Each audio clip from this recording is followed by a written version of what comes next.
Thank you each and every one. Thank you each and every one for being with us today. We do want to say welcome. Thank you for coming. Thank you for making time. Thank you for taking time out of your schedule to be with us this afternoon. It would, at this time, I would ask if people would stand for the pledge to be led by our Vice Chair, Rita Allison. Attention, salute, pledge. I pledge allegiance to the flag of the United States of America and to the republic for which it stands, one nation, under God, indivisible, with liberty and justice for all. Thank you very much. Is there any objection to approving the minutes as presented? Hearing none, the minutes are approved by unanimous consent. In looking at the State Board agenda, there will be a need to amend the agenda by removing one item and then adding an item. The item that we will remove is under the Policy and Legislative Committee report section. It was item 1, request for waiver of the South Carolina Uniform Grading Policy. If you remember, we're moving into that stage where there is geometry with statistics coming in.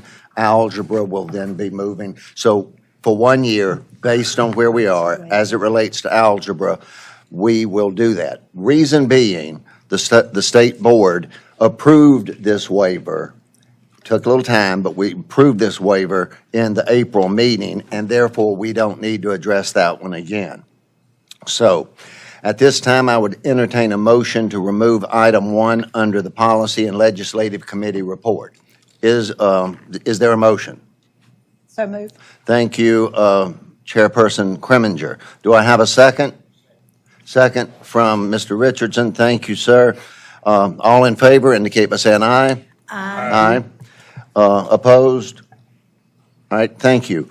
Secondly, there was an add-on yesterday that just didn't make the report, and that was under the South Carolina Board of Education report, required by law, requirements to employ retired individuals for the 23-24 school year, which basically says how many people have retired from your district and are working. And you should be able to get a piece of paper information that you should have in front of you. That does have to be reported. So therefore, again, I would entertain a motion to add item 1, requirements to employ retired individuals, school year 23-24, under the South Carolina Board of Education report. Is there a motion to amend that? Thank you, Ms. Johnson. Dr. Johnson. Do I hear a second? Second. Second from Dr. Hanley. All in favor indicate by saying aye. Aye. All opposed? Thank you. As a result of making those two changes, is there then any objection to approving the agenda as it has now been amended? Hearing none, the amended agenda is approved by unanimous consent. I want to say thank you again for everyone out there in attendance and to those of you who have joined us online. Thank you for your interest in the work of the State Board of Education. Visitors, I will do my very best to read as it relates to our guest. We also have public comment, so I will hold that until a later time. But we do want to introduce our guest here, and if I mess up a name, I'm sorry. Guest, and if you would stand, if you would, and if I mess it up, please forgive me. Alondra Black, Kyra Smith. Thank you very much. And students. Dr. Allison Johnson from Claflin. Thank you, ma'am. Thank you for being here. Dr. Indira Bailey from Claflin. Thank you, ma'am. Thank you very much. Alexis Singleton. Thank you. Thank you, ma'am. Bethany Scriven. Both, and those are students. We have professors and students. So if I don't distinguish it, please let me know. Chloe Clark. Thank you, ma'am. Thank you for being here. Melody Woodruff. Thank you, ma'am. Genesis Miller. Thank you. Josh Dunn. Thank you, sir. Martin Brown. Thank you. Jamie Gregory with the South Carolina Association of School Librarians, and Martin Brown, parent, educator, and a SCASL member. So thank you for both of those. Joanna Silva, and I know I messed that name up. Did I mess the name up? How is it? How is it? I'm sorry. It's pronounced Guana, thank you. I just tried to pronounce it with no, just silent. I'm sorry. James Jones, District 7 School Board. Thank you, sir. Thank you. And then Tiara Duncan, I think Duncan? Was it Duncan? Oh, sit on the floor. On the floor. Dungy. It didn't look like Duncan, but I just did the best I could. Thank you. Student and nonprofit professionals. These are our guests. Now, we have others that we will list and have in our public comment section, but we will need to deal with that in just a few minutes. Are there any news media present? All right, thank you very much. Charleston Post and Courier, thank you very much. Anyone else? All right, WSBA. WSPA? I saw him earlier. I'm just guessing. All right, WSPA Spartanburg, but I guess maybe so, maybe not. All right, thank you very much. Thank you again for being here. At this point, there's a State Board Chair report, and I would like to say first, school is out, but it really isn't. We know better. It really isn't out. We've been out a week, and this week, starting on Monday, we started our reading program as it related to elementary school. We've started credit recovery at the high school. Things are happening. You know that's happening. Even within our board, things are happening. You'll see where we have Mary McDonald Cordray's seat. Unfortunately, Mary, I had to, on behalf of the board, accept her resignation. She was the Judicial Circuit Representative for Allendale, Beaufort, Collington, Hampton, and Jasper. She moved. House sold quicker than they thought. She moved. She moved out of the area. She couldn't go. So we will have to fill a vacancy. So we will work on that, and, you know, she is to be missed. Also, if you do not know, you can tell pretty soon, this is the last day of the state board meeting to be held here in the Rutledge Conference Center, because it's looking more and more like a ghost town. When it came in, I honestly wondered if they were rearranging deck chairs on the Titanic. It was just, everything was everywhere, and copiers and all things. But as I told you, I was a religious studies and history major, so for the June homily, as a former religious studies and history double major at the University of South Carolina, I try to examine each month's distinguishing characteristics. The month of June comes from one of two possible explanations. Juno was the wife of the Roman god Jupiter, mythology's equivalent in Greek to Hera and Zeus. But to me, a maybe better explanation is from the Latin word juvenus, from which we get juvenile, from which we get a celebration of our youth. June is known for several things. This Friday, Flag Day. Sunday, Father's Day. Juneteenth, June 19th, is also known as Freedom Day, Emancipation Day. Where you see it is on that day in June, although Robert E. Lee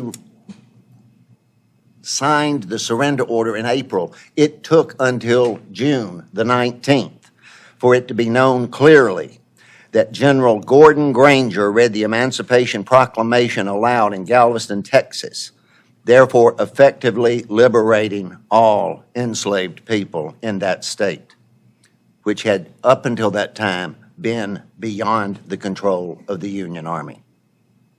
June 20th is the summer solstice, heralding summer starting in the Northern Hemisphere.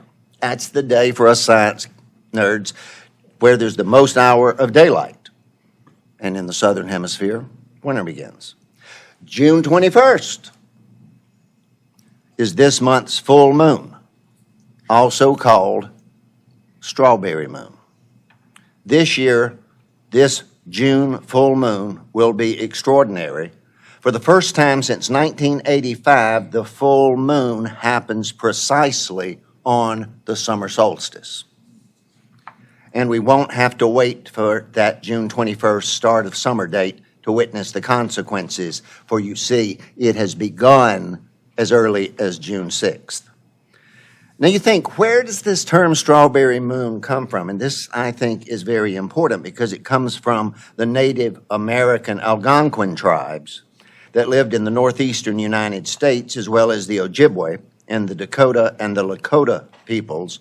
And it was the sign for the June bearing harvest of such items as strawberries. The Haida berries ripen the moon, and this reflects as the flowers bloom, the early fruit ripens, and therefore June is considered a time of great harvest for many.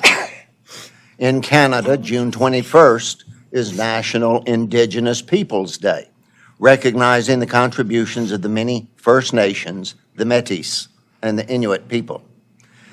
But I want to say thank you to each of you, all of you, both sides up here, for taking the time to come today.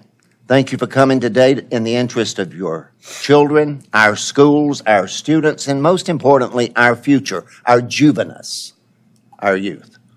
June is the celebration of our children, and I am most humbled to serve as a chair of this fantastic little board of people and all of the judicial circuits that each of these people represent.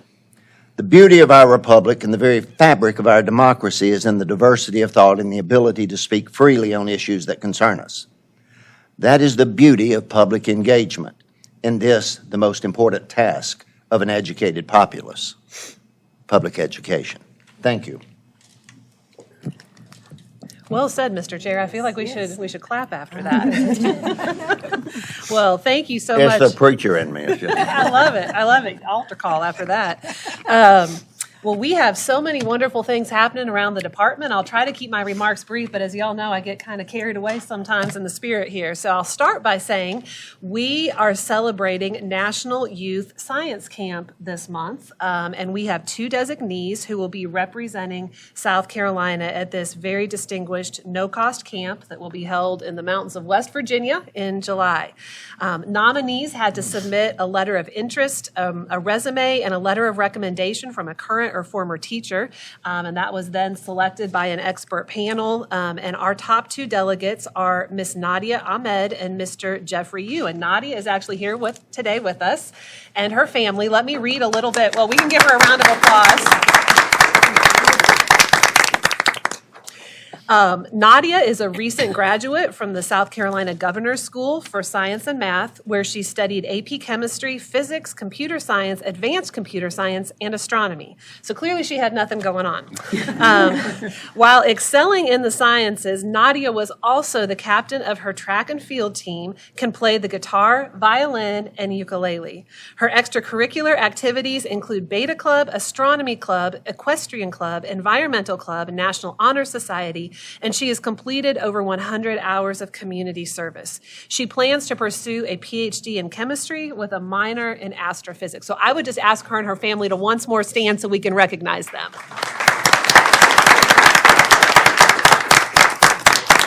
She has a proud mama and daddy and brother here today. Thank you all so much for being with us. Our second scholar was not able to join us today, but Mr. Jeffrey Yu is a rising senior at Riverside High School in Greer. While at Riverside, Jeffrey studied biology, foundations of computing, AP Computer Science, AP Chemistry, AP Physics 1, and AP Physics. In addition to excelling in the sciences, Jeffrey was invited to perform with the Carolina Youth Symphony. And I just want to note there, as someone who is very much a supporter of the arts in our schools, that both of these students have a fine arts background, and I think that is so important as we think about STEM and the hard sciences, to remember that our arts and music especially is a very important part of that. But Jeffrey was also the team leader for High School Science Bowl, was a member of state championships, speech and debate teams, volunteered at Roper Mountain Science Center, and has started his own small business cultivating and selling aquatic plants for aquariums. He believes that through the sciences, we can make innovations and advancements in our everyday lives. So what a stellar representation of our Palmetto State at the National Youth Science Camp this summer. So amazing.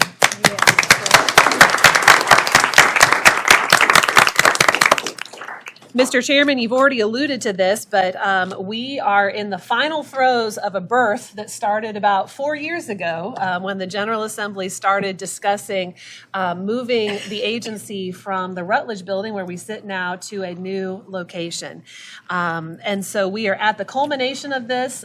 We will be working remotely Thursday and Friday this week here at the department, and we will be officially moving into the new building next Monday, Tuesday, and Wednesday.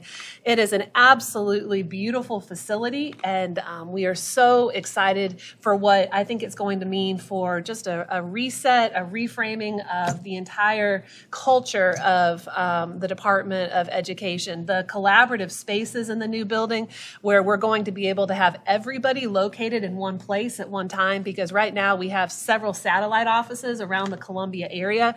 So we're going to be able to have everybody in one home, and there's a lot of beautiful space for us just to bump into each other, to have collaborative and innovative conversations. We're very excited about that. But at the same time, I also want to take a moment just to honor the 60 years of work that has happened within the four walls of the Rutledge building where we now sit. There's a lot of state history, specifically education history, that has happened in those intervening decades. And we are so thankful for the people who have passed through the halls of these buildings, who have worked and given their all in these offices. And I think we should go ahead and give them a round of applause for everything they've done for the last 60 years.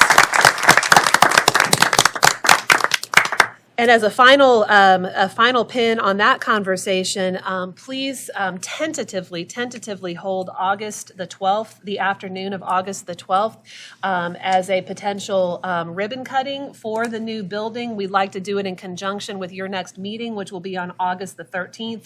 I know that you'll have a full agenda that Tuesday morning and afternoon, but we thought we might be able to get y'all to come in an afternoon early to celebrate that, and we really want to make that a big deal. So we'll stay in touch on that. That assumes that our punch list gets done in the building and it's presentable for the public at that time, but we'll certainly stay in touch about that.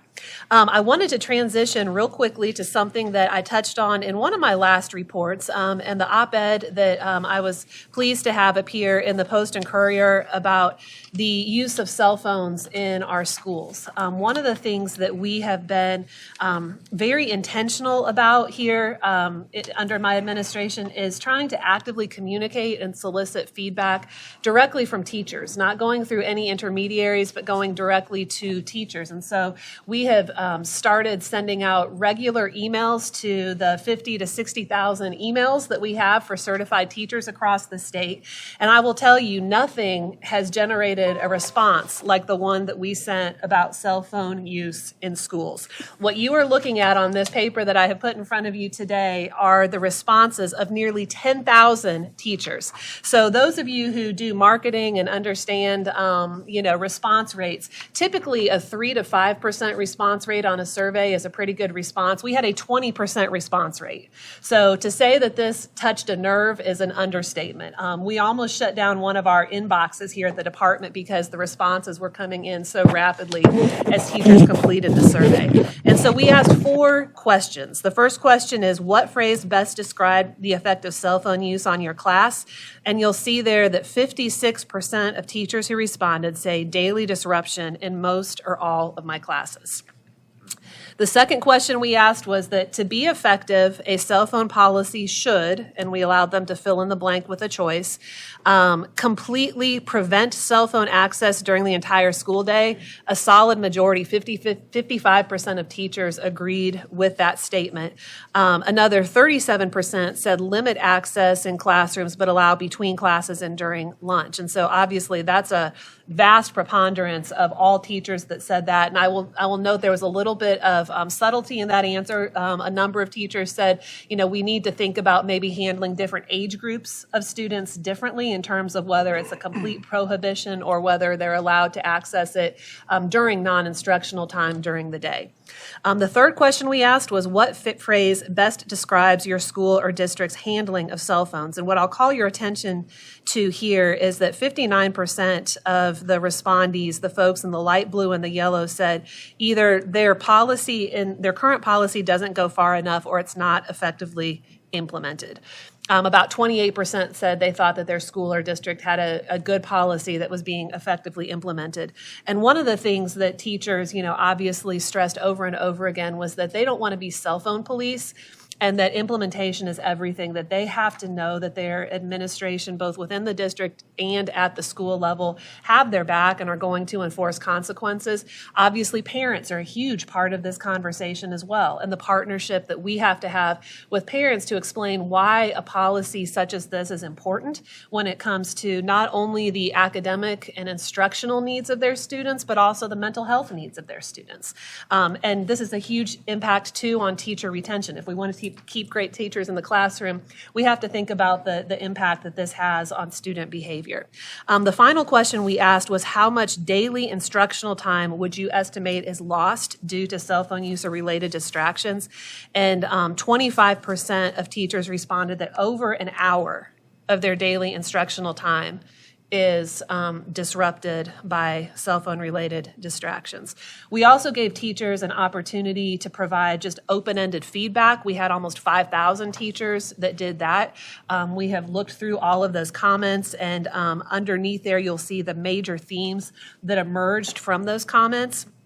As we look ahead to the ongoing budget negotiations in the General Assembly, there are two different cell phone related provisos, and so we will see, whether the House language or the Senate language prevails.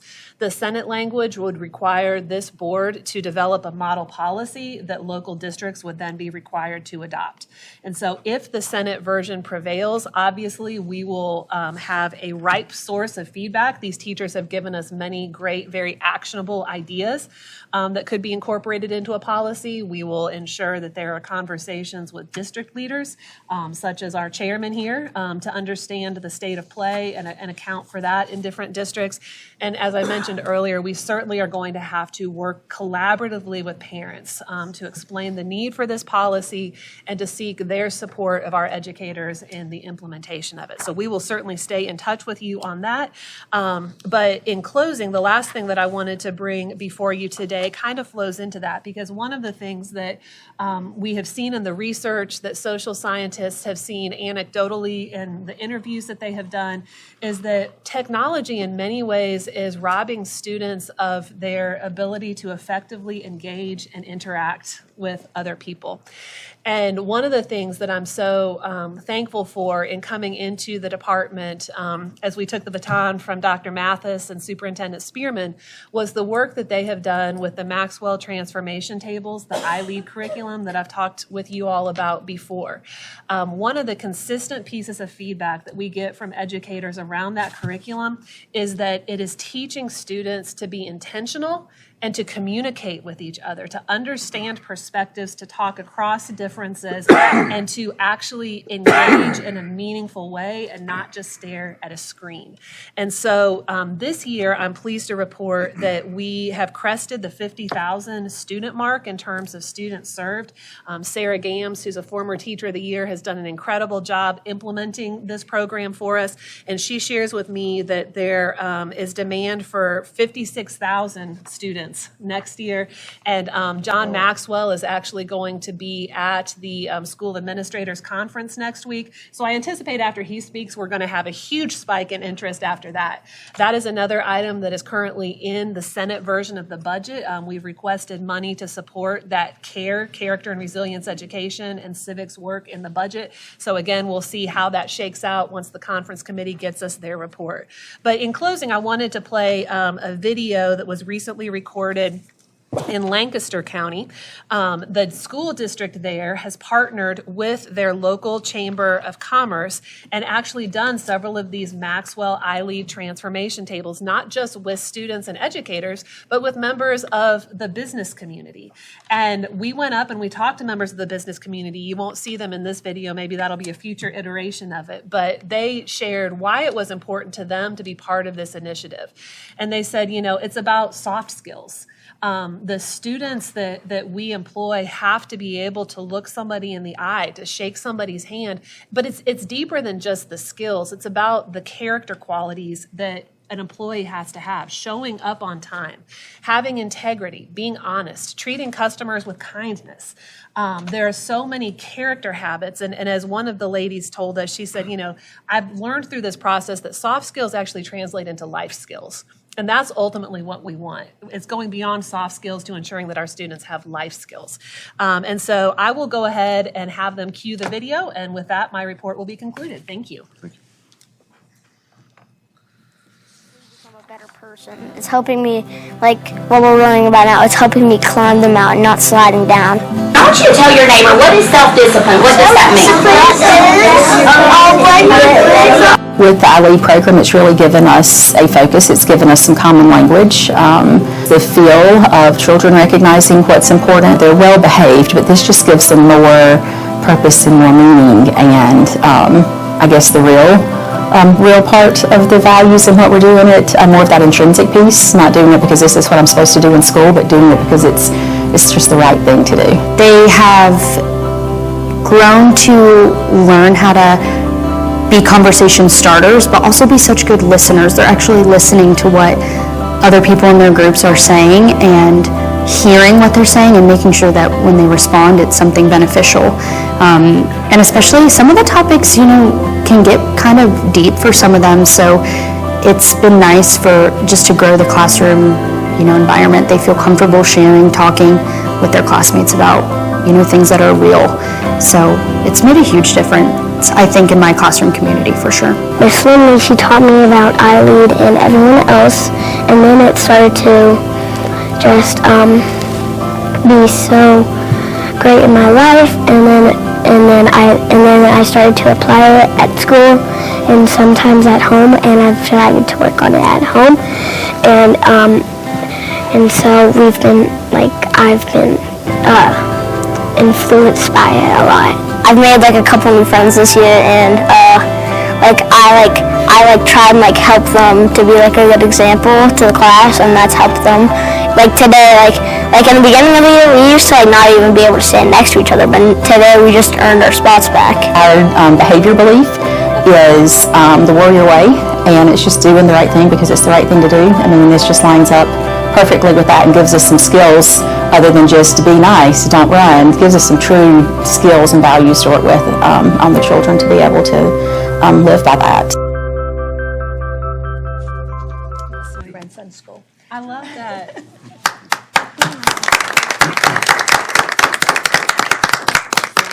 All right, at this time, we would have our parliamentarian comment. If Mr. Tyler would come forward, please.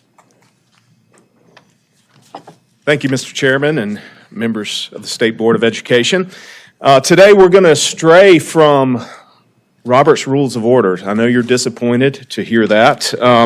Robert's rules govern the how we meet portion of our meetings, and we're going to talk about governance. Our governance as passed by the State Board of Education, particularly one governs when we meet, and that is Governance Code BC, which was issued in 1978 and has been revised 4 times since then, as recently as 2016. And it governs our meeting schedule and sets forth that the State Board of Education shall meet on the second Tuesday of each month. Unfortunately, as Dr. Shields and Superintendent Weaver have recently discussed, this meeting schedule does not align well with the process of promulgating regulations, which is a significant component which this board addresses. The Legislative Council publishes the state register and requires filings to be submitted by the second Friday of each month. I'm no mathematician, but I understand that about half of the months, the second Friday falls before the second Tuesday. In other words, we're often lagging in the State Board of Education's ability to submit timely filings to Legislative Council. Therefore, the South Carolina Department of Education is going to work with Dr. Shields to determine if there is a day that better aligns with the regulatory schedule within the first week of the month. So that's just a heads up that you'll maybe be receiving communication about that. There might be an item on the agenda in the August board meeting that addresses that. And that's all I have for today. Thank you very much. At this point, we move to the point of public comment, which I think gets back to the point of iLead. In looking at our list, we have 14 people that have requested to speak. If we hold to what we have, and that is 5 minutes, then only 6 people get us to speak. What I am recommending, y'all got to approve it, is if they came and they want to speak, my request is that we give them that chance and we can limit then the amount of time, not 5, but you could get all of these in with 2 minutes and 10 seconds, something like that. But we've got to make that happen. I can't change it without a request. So is there a motion that we waive this public comment being 5 minutes so that we can allow each of these members to have that opportunity to express themselves with at least 2 minutes and a little more? Because they've come, my thought is please give them that chance, would be my thought. But I got to have a motion. I've got a motion, Dr. O'Shields. All right, Maya. All right. Thank you. I move that we waive the previous public comment limit and implement a 2-minute limit for today's purposes. All right. 2 minute and however remaining seconds. And I'll let And I will second that. second that. He'll keep up with time, and it's 2 and then some a little. But the thought is keeping it within the 30-minute time. Is that okay? All in favor indicate by saying aye. Aye. Aye. Thank you very, very much. And guys, I will, if I mess up your name, I'm sorry. I will recognize you, give you time to come up, and then we will go from there. Our first person requesting to speak is Taryn Lewis. If Taryn Lewis is here, please. Thank you very much for coming. And I hope I didn't mess up your whole thing by doing it from 5 to 2 and all that stuff. Not at all. Not Okay. at all. It is a little hard for us to hear in the back, so I don't know. It means I need to speak more in the microphone. Okay. Okay, my name is Taryn Lewis. I imagine you've seen some Election Day flyers. Some of the repeated points that candidates extol are their support of choice in schools and giving parents more say in their children's education. And I'm in favor of choice, but I'm not talking about vouchers. I'm a public education advocate in favor of students having AP African American Studies offered at their South Carolina high schools. I'm an AP teacher now. I teach AP research, and I'd like to highlight some of the values AP teachers embrace as outlined in the course framework developed by the College Board. If you'll be patient with me for just 1 second, I'll observe my time. And just starting kind of in the middle of the list, AP opposes indoctrination. AP students are expected to analyze different perspectives from their own, and no points on an AP exam are awarded for agreement with any specific viewpoint. Point 5, AP course fosters an open-minded approach to the histories and cultures of different peoples. Number 6, every AP student who engages with evidence is listened to and respected. Students are encouraged to evaluate arguments, but not one another. AP classrooms respect diversity in backgrounds, experiences, and viewpoints. The perspectives and contributions of the full range of AP students are sought and considered. Respectful debate of idea is cultivated and protected. Personal attacks have no place in AP. And this is an extension of what we were just looking at with these young children, is listening to each other. Having respect and having empathy. Number 7, AP is a choice for parents and students. And I'm going to conclude my remarks by saying that some people will instill fear in our citizens to gain political points. And I encourage you to allow this choice as an elective for our high school students, for AP teachers, and for districts in South Carolina. Thank you very much. Thank you very, very much.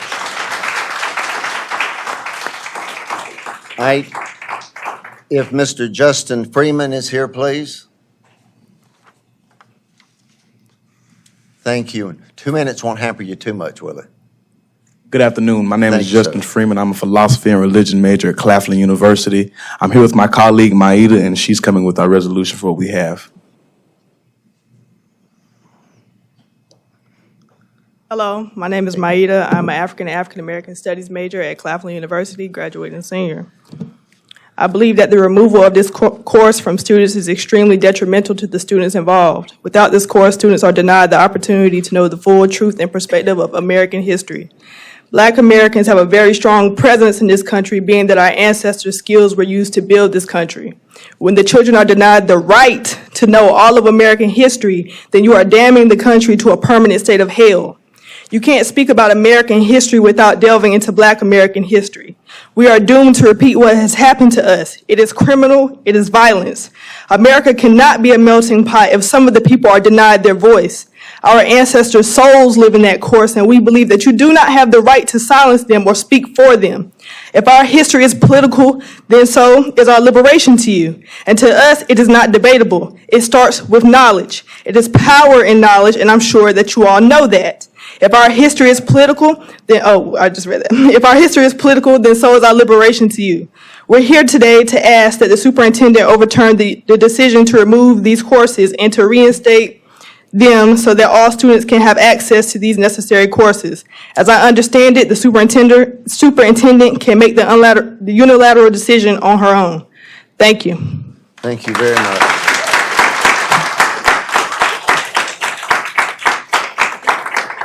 Thank you both. Thank you very much. Mason Summers, please.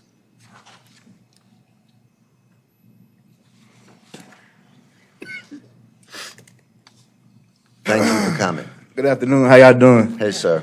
My name is Mason Summers. Now, I don't got no script. I'm speaking to you as a Black man who grew up in this state, born and raised. For you to even attempt to take away these courses from our school districts is a major step in the wrong direction. It shows that we have made no progress whatsoever. It's no different than destroying the same history that has been destroyed for centuries upon centuries, hidden, buried, burned, and disregarded. If you can go through with this decision today, it shows that you have no soul to me. Now, if you have no soul, to me, you evil. And I cannot sit here and respect no evil, no matter what position you hold. Thank you. Thank you, sir.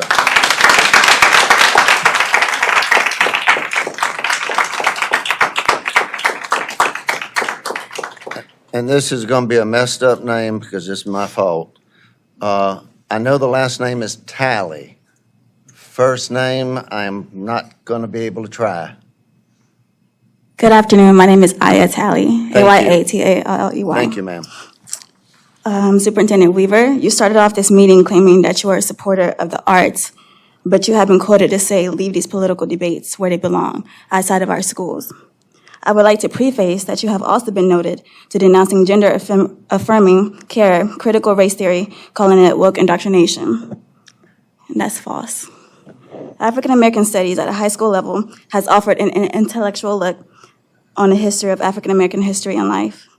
The creation of this course had to support over 300 educators nationwide, according to USA News. Renouncing this course will be a slap in the face to every educator that has worked to offer this course and every student that is willing to learn. Thank you. Thank you.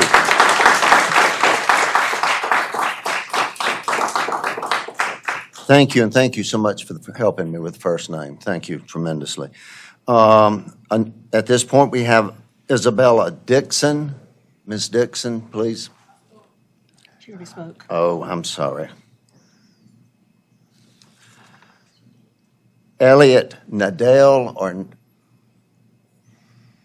did I do the last name okay?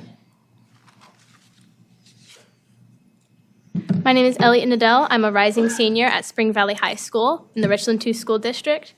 I did not grow up here. I am not a native of South Carolina, and for the first 14 years of my life, my father was a member of the United States Air Force. I did not grow up surrounded by black people or culture. I am white, and my family is white. And until moving to Columbia at age 14, the large majority of my friends, my teachers, and my classmates were white. It was not until I was taught by black teachers that I learned that this was because of the obstacles former slaves faced in post-Civil War America to leave the places that they had been imprisoned. It was not until I took an English class taught by a black teacher, until I went to a high school among black classmates, until I joined a chapter of the Diversity Awareness Youth Literature Organization, or DALO, mentored by a black educator, that I learned anything about black culture and the oppression that has formed it. To remove AP African American Studies is to deprive white people of the same education and to deprive black people of the desperately needed connection with their culture. I am the last person who is capable of speaking on what this class is capable of doing for students of color, but I will know it will do nothing good if removed. I will not pretend I understand the bureaucracy behind what classes are permitted and what classes are not, but farther south we've all seen the wave of African American education being removed from classrooms. And though I've read the Department of Education's letter promising to uphold African American education in our school districts, I've also read this poem, which is particularly relevant today. First, they came for the communists, and I did not speak out because I was not a communist. Then they came for the Jews, and I did not speak out because I was not a Jew.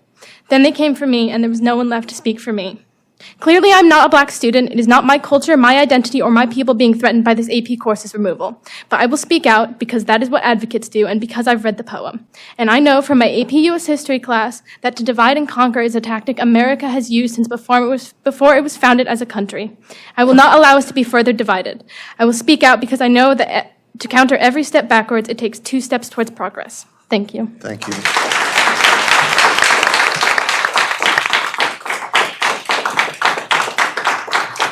Thank y'all. Thank you very much. If we have Clementine Jordan, thank you. Good evening. I want to thank everyone here, regardless of political affiliation, for allowing me to participate in the democratic process. I want to thank those who have supported me and encouraged me to amplify my voice. The decision made by the South Carolina Department of Education to discontinue AP African American Studies is a submission to political pressure, and it implies that the study of African American history is politically biased and a form of indoctrination. So I was one of the lucky few who was actually able to take the pilot course, and I never thought I would be saying few. I thought it was going to be the start of something very big and beautiful for our state. I thought it was the beginning, and I was so disheartened to find out that would be a soon end. I have been a part of the South Carolina education system since pre-K, and I was never barred or denied from pursuing my interests to any higher level. Jeffrey Yu was actually in the Philharmonic with me, so I was in the orchestras. I took AP Art History, AP Research and STEM Seminar, and I am an AP Capstone Scholar, which if you know what that is, you know it's big. In my AP Psychology class, I was vaguely interested in at first, but to my surprise, I found out that I had a profound interest in neuroscience, leading me to my study of neuroscience, and hopefully I get my doctorates in it. I say this to emphasize that options matter. Subject studies with college-level serious matter, especially in high school. I think it's important to keep this an AP class because it's not a surface-level class. We went into so many different things, and we were taught media literacy. We were taught so many different beautiful aspects and hard aspects of Black history, but the history of America at its core. This class went beyond the basics. and students deserve to pursue what they want in a fully faceted way, with an education that is expansive, complex, and rigorous. So please look me in my eyes as I look into yours. Allow the children of South Carolina to be great. No decision should be made without a conscious effort. So I urge you to consider your reversal of the discontinuation of the AP African American Studies course. Thank you. Thank you. Thank you, ma'am.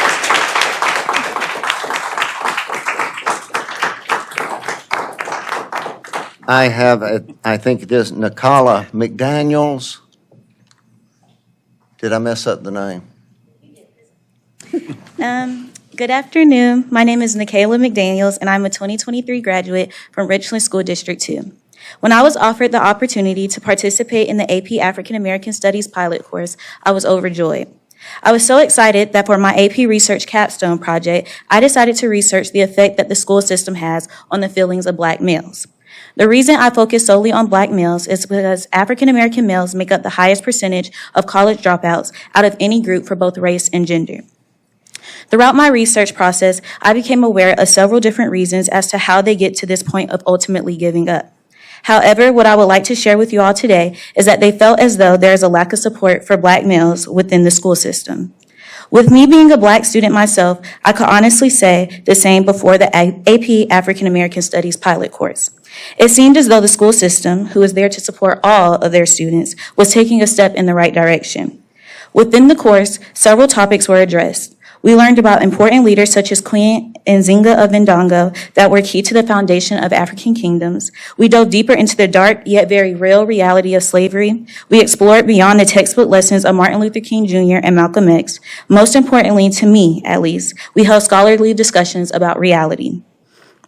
During these discussions, we were able to hear opinions from a multitude of perspectives, which was extremely refreshing. To no longer offer this course, it is not only insulting to those of the Black community, but also to those students who have a passion for learning. It is a disservice to those like myself and my peers in my class who are interested in learning, exploring deeper into, again, the harsh yet very real realities of the African American history. By no longer offering this course, who is it really hurting? Thank you. Thank you.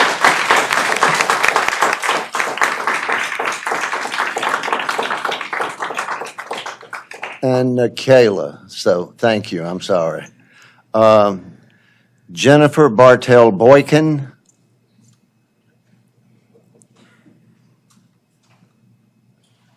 Please tell me I didn't mess that name up. Okay.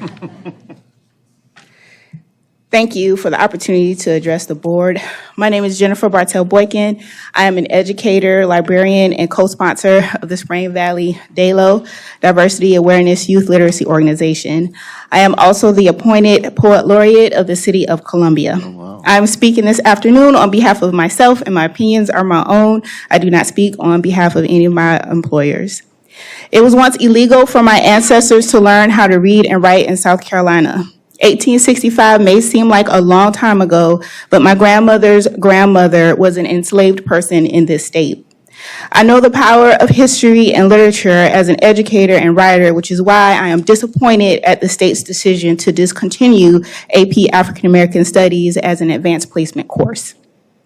AP African American Studies should be made available for students who want to take it, and most certainly for those students who've already signed up for the course for this coming school year.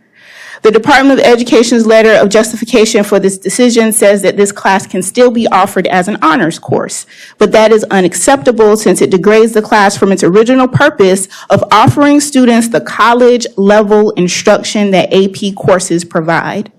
It also allows a separate and unequal doctrine that establishes the course as unworthy of being AP. If it's good enough to be an honors course, why can't it be an AP course as well? AP African American Studies goes beyond social studies. It is interdisciplinary and includes literature and the arts, as well as history and sociology and many more. The interdisciplinary nature of this course gives students an opportunity to learn more and delve deeper in each of those subjects, thereby broadening their knowledge base and critical thinking skills, while also showing them the truth about the African American experience in the United States. Some may argue that teaching AP African American Studies indoctrinates young people. This blatantly underestimates the intelligence of the juniors and seniors in South Carolina who could take this class.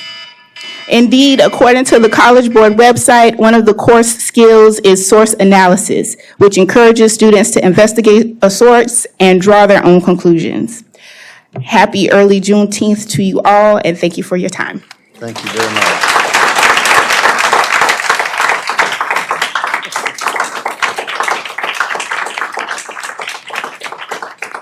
And Ms. Boykin, you said that you were the Columbia Poet Laureate, correct? Yes, sir. Yes. I'd known the name. Thank you. Okay, I just got it. Now, if I can have Marcus McDonald, please.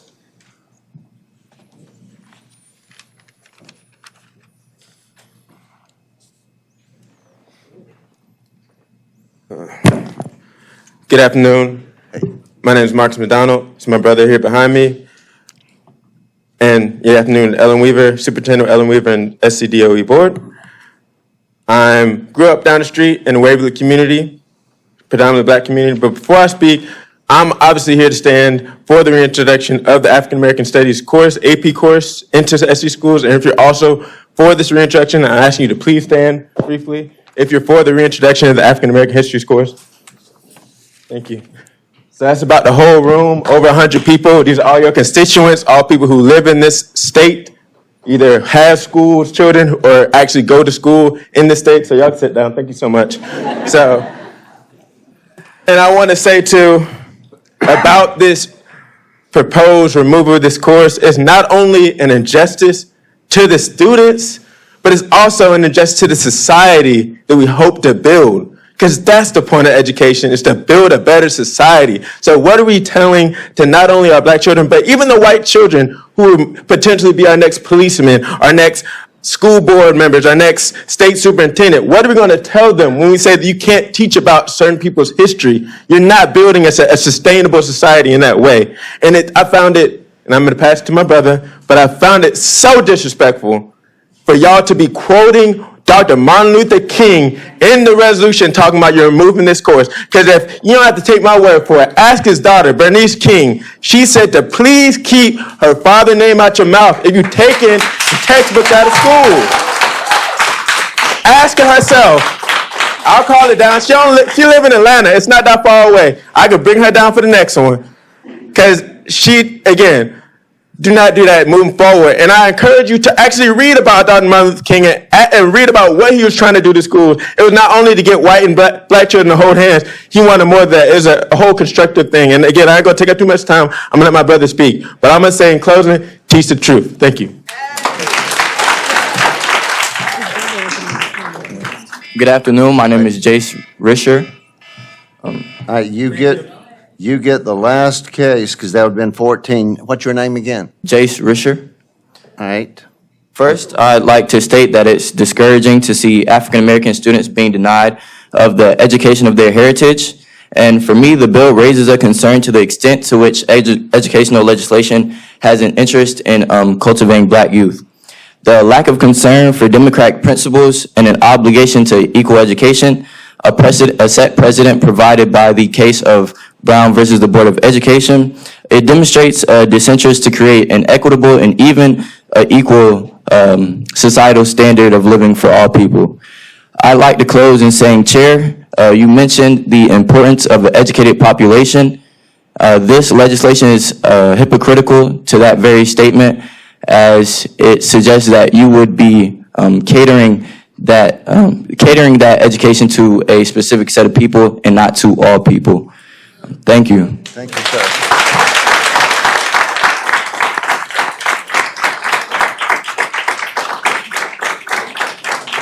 I think at this point we have Bianca Woodard. Hi, good afternoon. Good afternoon, I'm ma'am. Bianca Woodard. I am a teacher in South Carolina. I'm also an executive board member of the South Carolina Educators Association. I taught the class as a college prep class for the past 4 years through a locally board-approved course. We did miss the window for the AP pilot program, but we were excited when we found out that it was going to be offered nationwide this coming school year. I'm going to cut to the chase because I think people have already said some things. So which number is higher, 3 or 5? Anybody? 5. What about 4 to 6? Okay. Have you ever met anybody with a student with a GPA higher than a 3.5? Okay, what about a 4.5? Okay, so the 3.5 students probably took an honors course. If you were 4.5 or higher, you probably took dual enrollment, IB, early college, or advanced placements. We want the AP. We want the 6. This is what we want. This course, AP African American Studies, is graded on the 6-point scale associated with AP courses, and students who are being asked to take it at the honors level or the 5-point scale or the college prep level at the 4-point scale will suffer a decrease in their GPA, and we know that GPA does drive class ranking as well as scholarships and things that are offered. So you're putting those students at a disadvantage when we say just give it an honors level course. The other thing was this, and I'm just going to cut to the chase. We didn't find out until the 4th of June. I was ready to go. My principal was ready to go. The district was ready to go. And in the memo, it says we need to ask our board for approval for the course on the local level. That time has already passed for us because they normally do that the year before and then they offer it that next year in their IGPs. Students have made plans to actually take this course, and I have 2 students now. One's number 1 in his class ranking, his twin sister's number 4. They wanted to take the course. They're right now at Girls and Boys State, but they can't take the course now because of the fact that it's not being offered anymore. These students waited to take the course at the AP level because, again, this affects their GPA. So they want the 6. We want AP at the 6 level and not honors at the 5 because, again, it puts their scholarships and different things like that into jeopardy when they take a class that's offered on a lower level. So we simply request that this course be reinstated and our South Carolina students be given the green light to be exceptional in a world that celebrates average. We want AP. We want the 6. Thank you.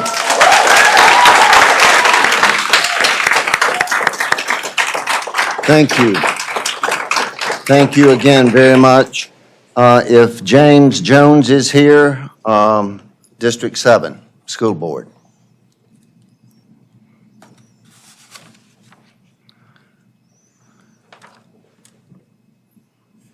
Good afternoon, Mr. Chair, Madam Superintendent. One thing I always talk to my friends and colleagues about in Spartanburg, and we're proud of it, that we build world-class cars at BMW. The question I ask is, why aren't we building world-class education in District 7 in South Carolina in this room? To downgrade African-American history to something less than AP is just that. It's downgrading our students, it's downgrading our state, and the question is why? What are we doing? You know, before I left South Florida, I got exiled down there when USC gave me a law school acceptance about a week before school started, kind of like you late came up with this idea of downgrading the AP course. So I had to leave South Carolina to go to Florida. So before I came back home, I met Mary Spio. She's written a book, 7 Uncommon Traits of Uncommon Success. And one of the things this Guyanan native states is that find a problem, look to your culture, look to your education, come up with a solution. She now does things for NASA, for the government, dating apps, you name it, you know, after her 6 years in the Air Force, because she was able to look not just at the education she had here in the U.S. and what she learned in the Air Force, but what she brought with her from Ghana. You're going to rob students like Nadia Ahmed, students like, you know, the other gentleman from that opportunity. I'll give you another name while we're here.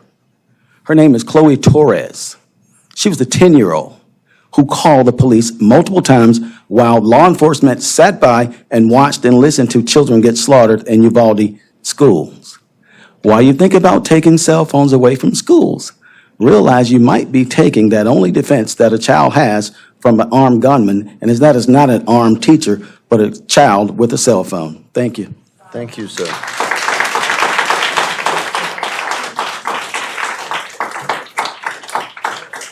And I knew that District 7 had to be Spartanburg because I just didn't think there were that many districts, and Spartanburg was one of those with 7 districts. So I was born there, so I got you. I would have been a Spartanburger if I hadn't gone to Clinton.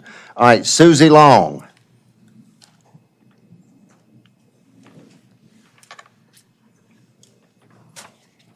Good afternoon. Good afternoon. My name is Susie Long. I am Distinguished Professor Emerita from the College of Education at the University of South Carolina. And I want to tell you, I worked in teacher education, and I still work in teacher education. This is my 28th year. And every time students come to our classes to prepare to be teachers, they have little or no knowledge of African American history. And they are going to be the next generations that go out and teach our children. This is not okay. They're coming from our public schools. And so what I'd like to say is that it is unconscionable and shameful that a state superintendent of education and a state school board of education would deny the opportunity for AP credit for African American studies in any state, but particularly in a state where more than 25% of the population is African American, and the history of the state speaks deeply and richly to the history of this country. Having said that, African American studies is a critical component in the education of all students. In fact, eliminating it flies in the face of the goals you just espoused regarding developing a civic consciousness.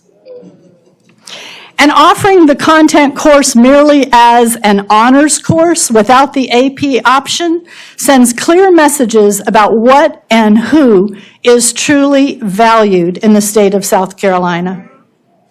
I can only assume that this is the message that you intend to send, that Black people matter less than any other peoples in the United States. The bottom line is that it is undeniable that it is a shameful, racist move that sets us back decades in the work to ensure that all people are seen as equally valuable and worthy, and it seriously hinders South Carolina's ability to educate its students well. While the State Department of Education memorandum states that it maintains its unwavering commitment to teaching the factual history of the experience of African Americans to our students, the removal of AP credit for African American studies speaks volumes to communicate otherwise. Removing it is not an example of the kind of good character you just spoke about hoping to build. Thank you.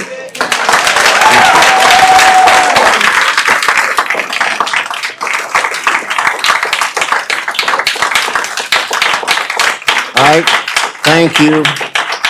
Our last speaker, if I messed this name up, I am sorry. Baba Amawasu. Am I at least close? Am I at least close? All right. Baba, and is it Seitu or Seifu? Seitu. Seitu. My name is Baba Seitu Amenwasu. I am a retired educator after 31 years of service in Richland County School District 1. I am the son of Dr. John R. Stevenson, former superintendent of that district. And the late John R. Stevenson taught me education. I never saw him write a lesson plan, but he demonstrated education through his actions. And what's going on in here today, what has gone on in the state, is an outright travesty of justice. It is a sin against God and humanity. You see those people back there? Those are my children. And when you mess with my children, you mess with me. And I'm not going to leave until you reverse this decision. I'm not leaving. And the purposeful dumbing down of our citizens here in the state of South Carolina is not only racist, but it is evil. I want you to understand that these people deserve better than what you've been giving them, and I'm not going to rest until I see the victory of our people become educated and fully equipped to move this nation to the next level of humanity. Thank you very much. Thank you, sir.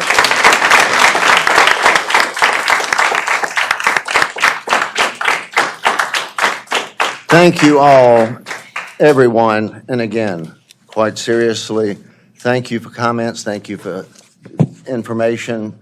At the end, got to remember, as public comment, we are hearing comments for the first time. No action can be taken at this point, but thank you for everything that has been said by those that were here, because your words matter, your presence matters. So I do, again, want to say thank you, and I took an abundance of notes, so thank you.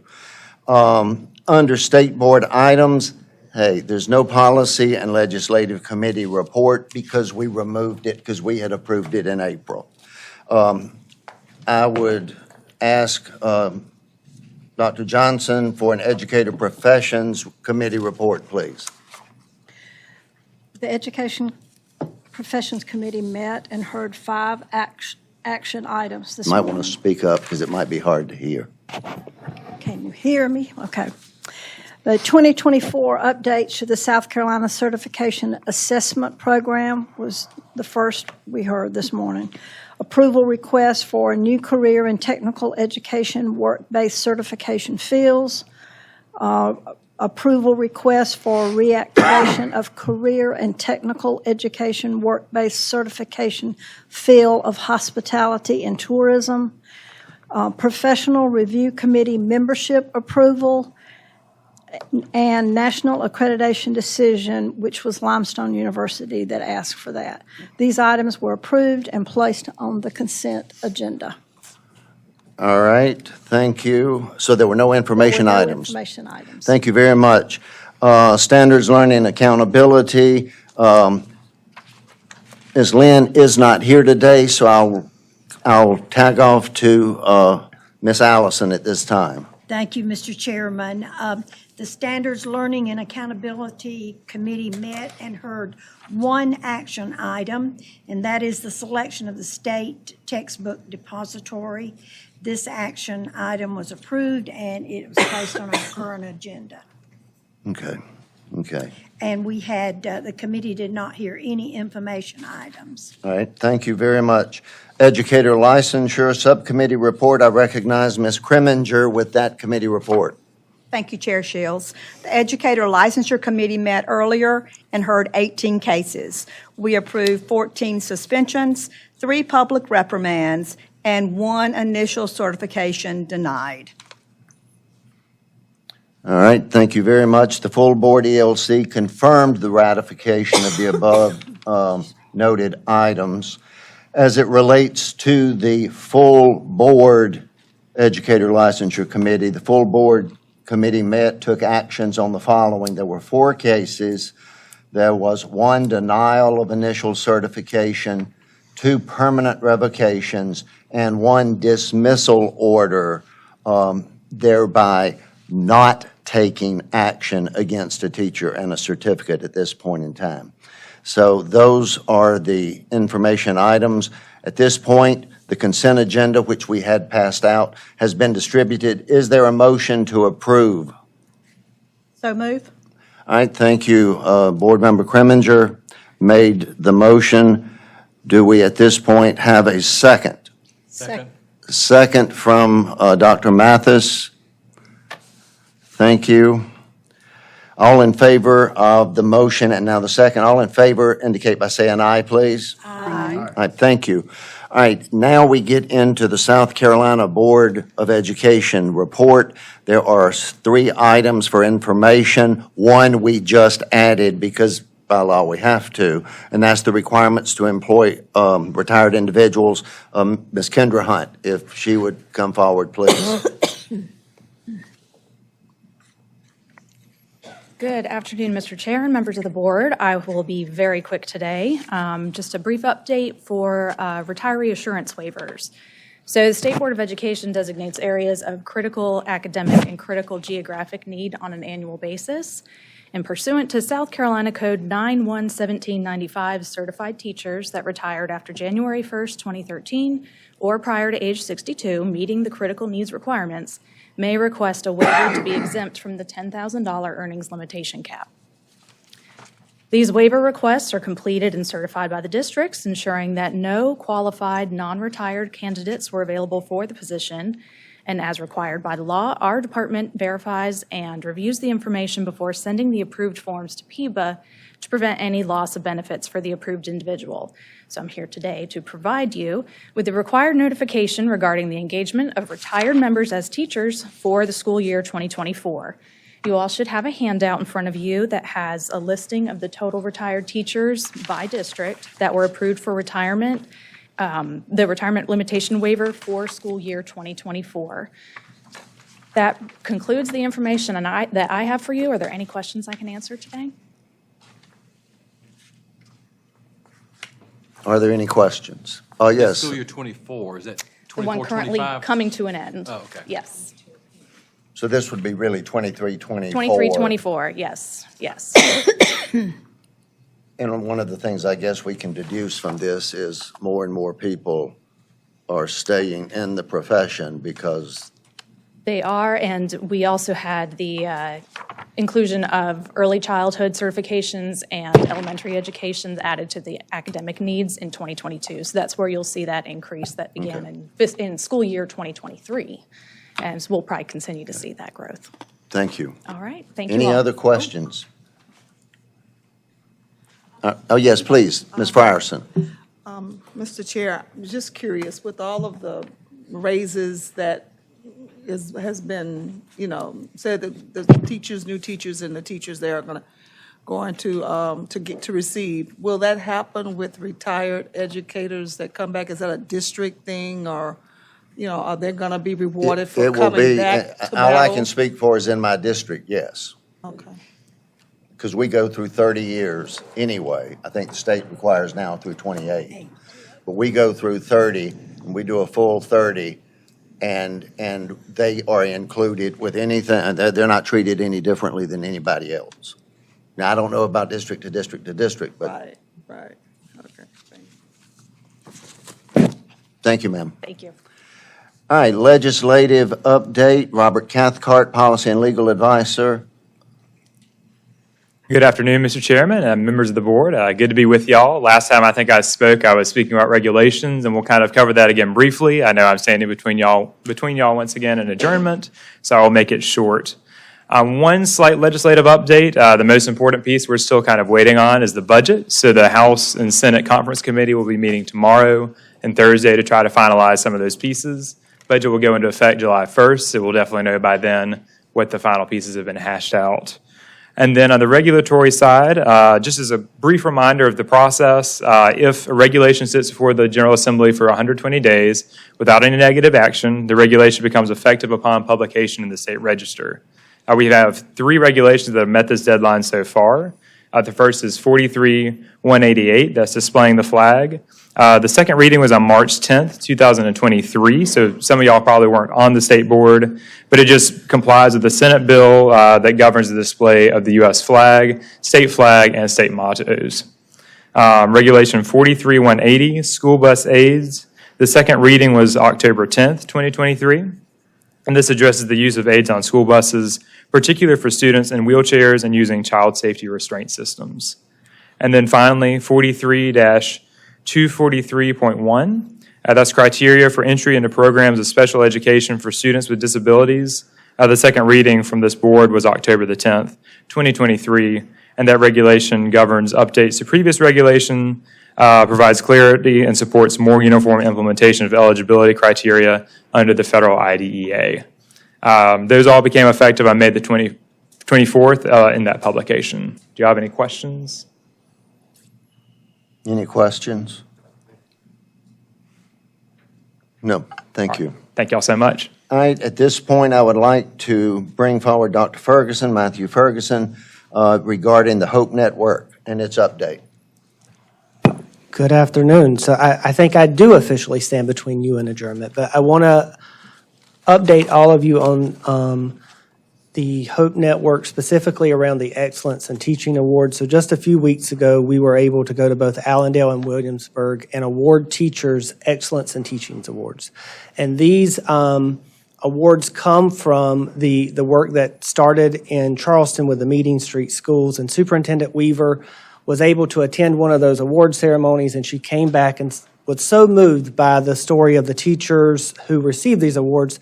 She said, I want to figure out how to bring this same energy, this same reward systems to our Hope Network district. So we set out to do just that. And so in Allendale and Williamsburg this year, we were able to institute the Excellence in Teaching Awards in 7 schools. In Allendale, we did both elementary and middle. And in Williamsburg, we started just with the elementary schools. And what these awards do are they provide monetary incentives to teachers who are growing their students, both in ELA and math, beyond a year. Some of the highest award winners in Allendale and Williamsburg were able to grow their students a full 2 years in English and a full 2 years in math. And so the average awards were $5,000 for these educators. There were 57 awards presented at the awards ceremony, they range from $200 to $29,500. So we were able to award one educator who had outstanding student academic growth a check for $29,500. There were several checks of over $20,000. There were multiple checks of over $10,000. And I just have to say to this board that the looks on the faces of those educators who were brought into an assembly or called to the district office for a meeting, not knowing what they were there for, to then hear their name called and the story of their classroom as shared by their peers in the building, by their superintendent and principals, and then realize that there's a check for $29,000. It was life-changing. And what is most exciting to me about those awards is that we are rewarding educators for doing what they do best and what they should be focused on, which are student academic outcomes. And to be able to shine a light and to recognize, elevate, and celebrate those educators who are making a difference in places that are very difficult to make a difference in, but who are and have been in those classrooms and those schools growing children. So it was a great event, and we look forward to being able to grow that even more next year. And that brings me to the second point that I want to update you on, which is the work we've been doing in both Allendale and Williamsburg around the budget process. So we have been providing technical assistance to both districts to be able to align resources around a clear mission and vision to improve student outcomes. And that includes the department, through some funding, we're able to fund the Excellence in Teaching Awards this year for those districts, but we are working with those districts to be able to sustain that work by building those awards into their local budget with continued state support, but being able to sustain that beyond state control. We're also looking at providing focus in the budget around capital improvements. So we're watching the fund balance, but being able to move funding into a capital improvements fund. And Superintendent Weaver has also asked us to take a very strong look at doing all of this work and looking at the finances for impact without increasing taxes in those local communities. So how can we make sure that every dollar counts for improving student academic outcomes? And so we are working through that process currently. As soon as I leave here today, I'll be driving to Williamsburg to work with their board tonight on the budget process and finance systems and making sure that those are up to date and that resources are aligned for their greatest impact. So that concludes my report for the Hope Network for the month of June. Are there any questions for Dr. Ferguson? Thank you Hearing all. none, thank you very much. Any other business? Make sure, if you haven't, please turn in the mileage for to Tracy, please, if you would. Do I have a motion to adjourn?